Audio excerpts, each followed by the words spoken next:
ప్రగతి ఛానల్కు స్వాగతం. మనం మహనీయమూర్తులు అనే ఈ కార్యక్రమంలో ఎందరో మహానుభావుల గురించి, వారి జీవిత ఆశయాల గురించి తెలుసుకుంటున్నాం కదండి. ఈరోజు భారతదేశ తొలి న్యాయశాఖ మంత్రి, మన రాజ్యాంగ రూపశిల్పి డాక్టర్ బిఆర్ అంబేద్కర్ గారి గురించి తెలుసుకుందాం. అణువణువున మానవత్వం నిండిన తనువు, అంటరానితనం అసమానతలపై ఎక్కుపెట్టిన ధనువు డాక్టర్ బిఆర్ అంబేద్కర్.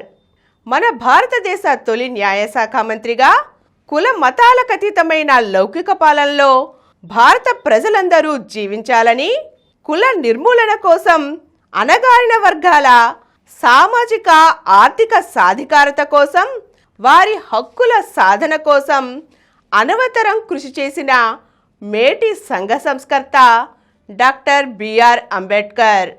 భారత రాజ్యాంగాన్ని రూపొందించడంలో సమానత్వం, స్వేచ్ఛ, సోదరభావం అనే త్రిసూత్రాలతో, లౌకిక తత్వంతో రాజ్యాంగాన్ని నింపిన ప్రజ్ఞాశాలి, మానవతావాది అంబేద్కర్ దళిత జాతుల వైతాళికుడు, బహుముఖ ప్రతిభాశాలి, మహామేధావి, గొప్ప త్యాగమూర్తి. అంబేద్కర్ ఎన్నో కష్టాలు అనుభవిస్తూ పెరిగారు. 25 సంవత్సరాల వయసు నాటికే ఎంఏ పిహెచ్డి తీసుకున్నారు. అంతేకాక లండన్ నుండి ఎంఎస్సి బారిస్టర్ చేశారు. తరువాత అర్థశాస్త్రంలో ఇంకొక డాక్టరేట్ అందుకున్నారు.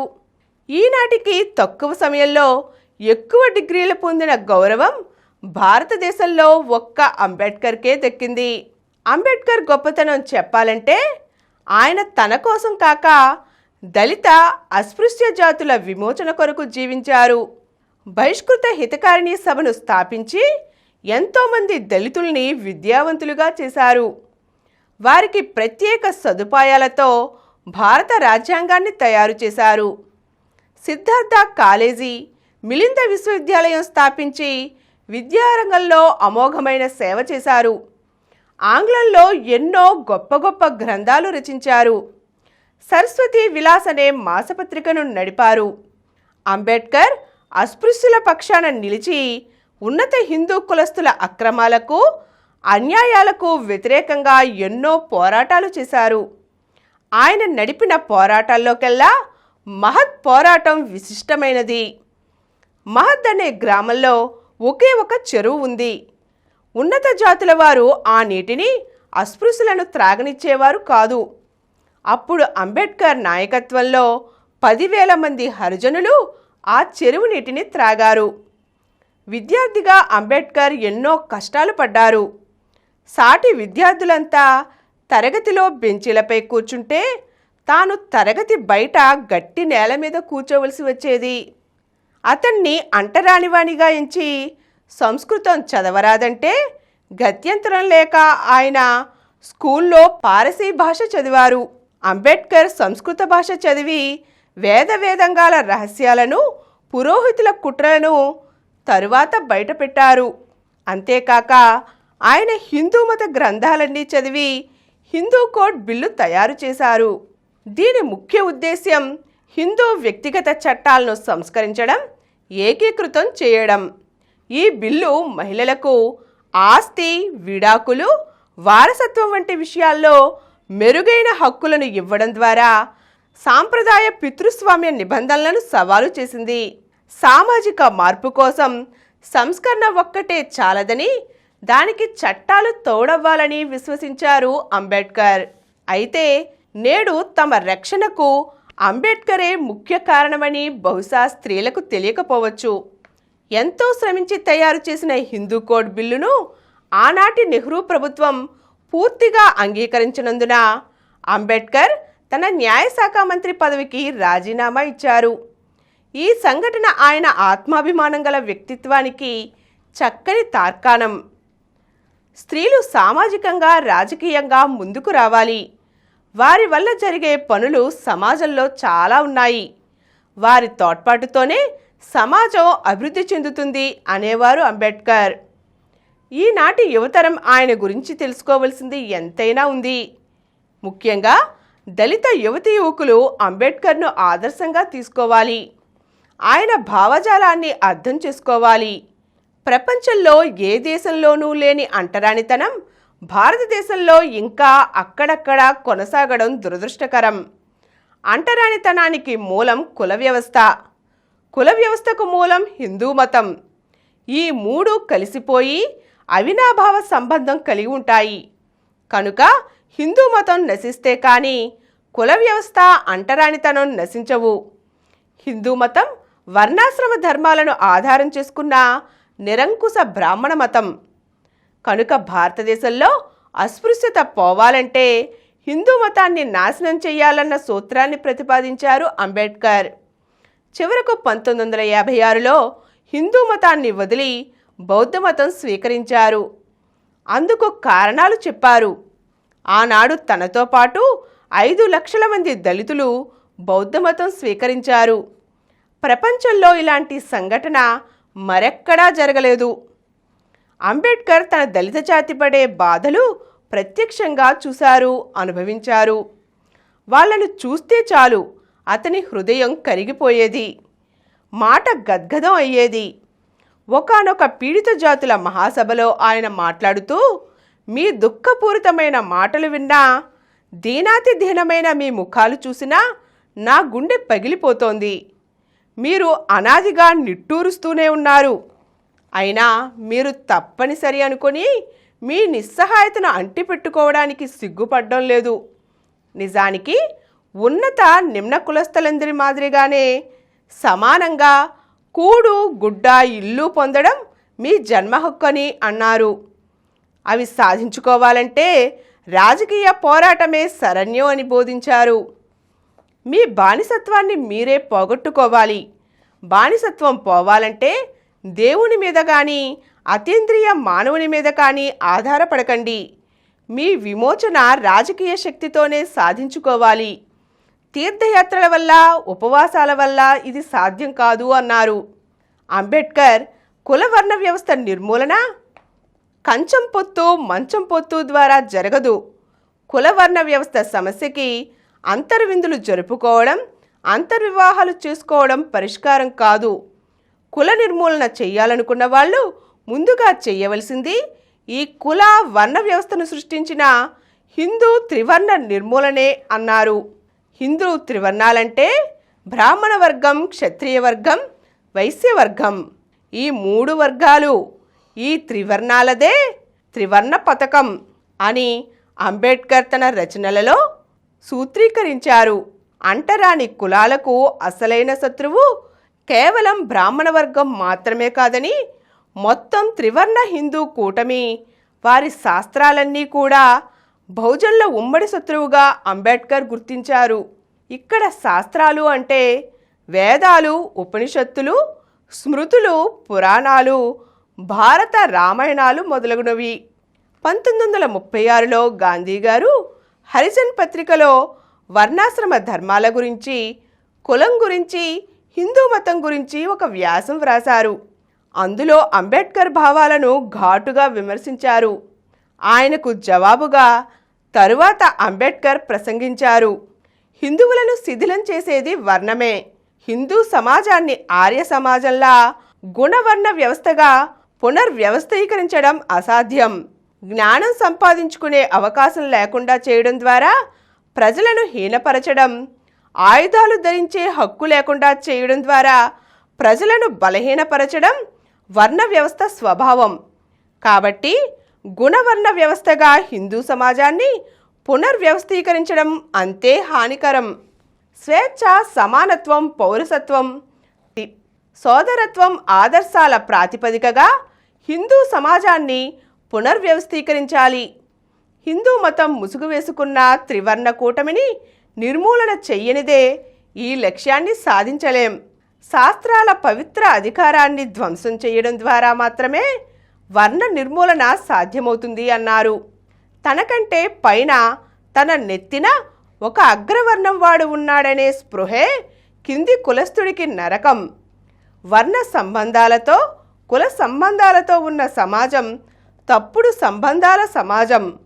ఈ కులవర్ణ వ్యవస్థ సామాజిక మార్పుకి దోహదం చేసే పరిణామక్రమాన్ని, సమానత్వ భావాన్ని సైతం చంపేస్తుంది. ఇది అంత ఘోరమైనదని పేర్కొన్నారు.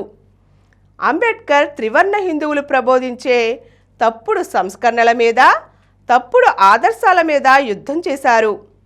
వర్ణ వ్యవస్థకు, శాస్త్రాలకు వ్యతిరేకంగా ప్రజలకు ఉద్బోధించారు. ఎవరైనా సరే సమాజ నిర్మాణాన్ని మార్చకుండా ఏమాత్రం ప్రగతిని సాధించలేరు. కులవర్ణాల పునాదులపై మీరు దేనిని నిర్మించలేరు. ఒక జాతిని నిర్మించలేరు, ఒక నీతిని నిర్మించలేరు అని హిందువులను ఉద్దేశించి ప్రసంగించారు. అంబేద్కర్ వర్ణ నిర్మూలన జరగదని, అలా జరగాలంటే యుగాలే పట్టవచ్చునన్నారు. వర్ణ వ్యవస్థ బేటవారాలంటే హిందువులు చేయవలసిన పనేమిటంటే హేతువుని, నైతికతను హత్య చేసిన వేదాలకి, శాస్త్రాలకి డైనమేట్ పెట్టడం.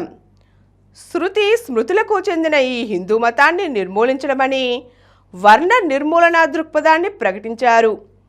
అంబేద్కర్ త్రివర్ణ కూటమిది శాసనమే గాని మతం కాదని ప్రజలకు తెలపాలనుకున్నారు. తమకి హిందూ మతమని నూరిపోస్తున్నది మతం కాదని, అది త్రివర్ణ కూటమి ఆధిపత్య శాసనం తప్ప మరేమీ కాదని ప్రజలు తెలుసుకోవాలన్నారు. గాంధీజీ సామాజిక స్థిరత్వానికి అనుగుణమైన ఉత్తమ వ్యవస్థ వర్ణ వ్యవస్థే అన్నారు. వంశవృత్తిని పాటించాలనే సిద్ధాంతాన్ని బోధించారు. కానీ అంబేద్కర్ అది సామాజిక జీవితానికి సంబంధించిన తప్పుడు దృక్పథం. అది జడత్వంతో కూడుకున్న సామాజిక సంబంధం. అది మారాల్సి వచ్చినా మారకుండా నష్టపోయే స్థిరత్వం. ఇది ఎవ్వరూ కోరుకోరు అన్నారు. సమాజంలో ఒక వ్యక్తి స్థాయిని, హోదాని నిర్ణయించడంలో అతడు ఏ వర్ణంలో, ఏ కులంలో పుట్టాడు అన్నదాన్ని పరిగణలోకి తీసుకోరాదన్నారు. పుట్టుక కాకుండా అర్హత మాత్రమే సమాజంలో వ్యక్తి స్థాయిని, హోదాని నిర్ణయించాలి. ఒక పౌరుణ్ణి చంపిన కారణంగా ఒక హంతకుణ్ణి ఉరితీయడం న్యాయమైనప్పుడు అనేక మంది దుఃఖానికి కారకుడైన ఆస్తిపరుణ్ణి ఎందుకు చంపరాదు అని అంబేద్కర్ ప్రశ్నించారు. బుద్ధుడు హింసకు వ్యతిరేకి. అయితే న్యాయం కోసం అవసరమైతే బలప్రయోగం చేయడాన్ని ఆయన సమర్థిస్తారు. న్యాయం కోసం, భద్రత కోసం పోరాడే వ్యక్తి హింసావాది కాదు, శాంతిని పరిరక్షించే దూత అని. అన్ని మార్గాలు విఫలమైతే అప్పుడు హింసకు బాధ్యత యుద్ధాన్ని ప్రారంభించిన వాడిదే.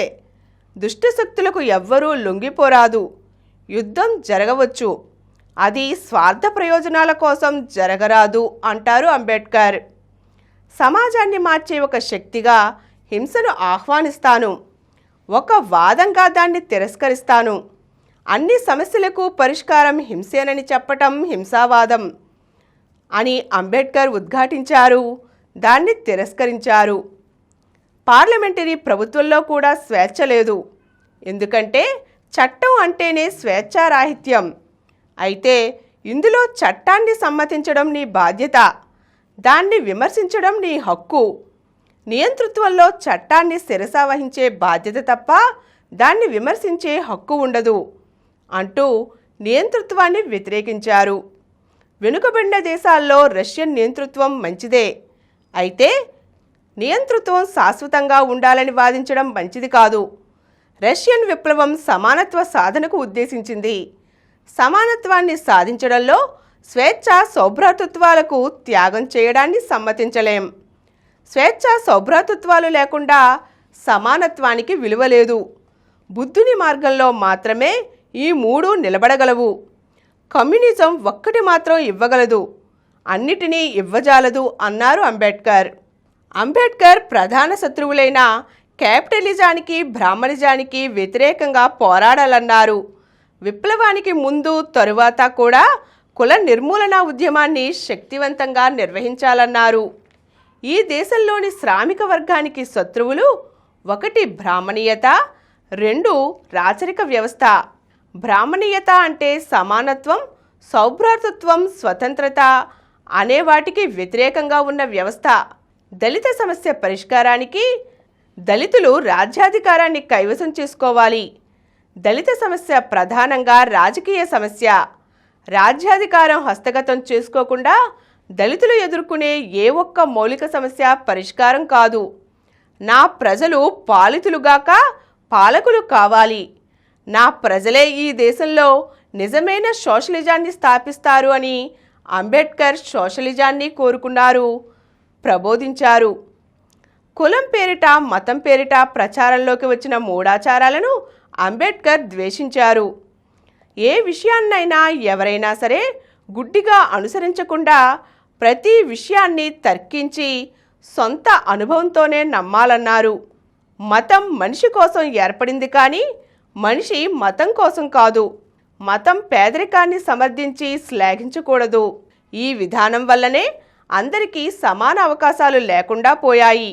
ఉత్సాహం, ఉత్తేజం లోపించి సమాజంలో అధిక భాగం నిరాశ, నిస్పృహలతో అలమటిస్తున్నాయి. సమాజం లోపభూయిష్టంగా తయారైంది. స్వయం కృషి, ఆత్మవిశ్వాసం మానవుని మనుగడకు అత్యంత ఆవశ్యకాలు. విజ్ఞానం, నిరంతరమైన ఆలోచన, నిర్విరామ కృషి ఏ మనిషినైనా ఉన్నత పదాలకు చేరుస్తాయి. కర్మ, అదృష్టమనే మాటలు పక్కకు పెట్టి స్వశక్తిపై ఆధారపడండి అని ప్రబోధించారు. భారతదేశ ప్రగతి కోరేవారంతా కులం పునాదుల మీద భారత జాతి భవిష్యత్తును నిర్మించడం సాధ్యం కాదన్నారు. శ్రమ ఒకరిది, ఫలితం మరొకరిది అయ్యే వ్యవస్థను తిరస్కరించాలన్నారు. రిజర్వేషన్లనే రాజకీయపు రొట్టె ముక్కలతో అందరి ఆకలి తీరుతుందా? లోక్సభకు, రాష్ట్ర శాసనసభలకు జరుగు ఎన్నికల్లో షెడ్యూల్డ్ కులాల వారికి కొన్ని సీట్లు కేటాయిస్తే ఆర్థిక సమస్య పరిష్కారం అవుతుందా? ఇలా అంబేద్కరేట్స్ ఎన్నో ప్రశ్నలు వేసుకోవాలి. సమస్త కార్మిక వర్గంతో కలిసి మొత్తం దోపిడీ వ్యవస్థకు వ్యతిరేకంగా పోరాడాలి. మొత్తం సమస్యలో భాగంగానే షెడ్యూల్డ్ కులాల వారు పోరాటం సాగించాలి. ఈరోజు మనం మహనీయమూర్తులు అనే ఈ కార్యక్రమంలో బిఆర్ అంబేద్కర్ ఆలోచనలు, ఆశయాలు తెలుసుకున్నాం కదండి. మరో మహనీయునిగాతో మళ్ళీ కలుద్దాం. ఈ కార్యక్రమం మీకు ఎంతో నచ్చింది కదా. ఇటువంటి మరిన్ని వీడియోల కోసం అనతి కాలంలోనే 20 కోట్లకు పైగా వ్యూస్ సాధించిన సమరం ఛానల్ సమర్పించు సమరం ప్రగతి ఛానల్కు సబ్స్క్రైబ్ చేయండి, లైక్ చేయండి, మీ ఫ్రెండ్స్కి షేర్ చేయండి. అలాగే ప్రక్కనున్న గంట సింబల్ని ప్రెస్ చేయడం మర్చిపోకండి.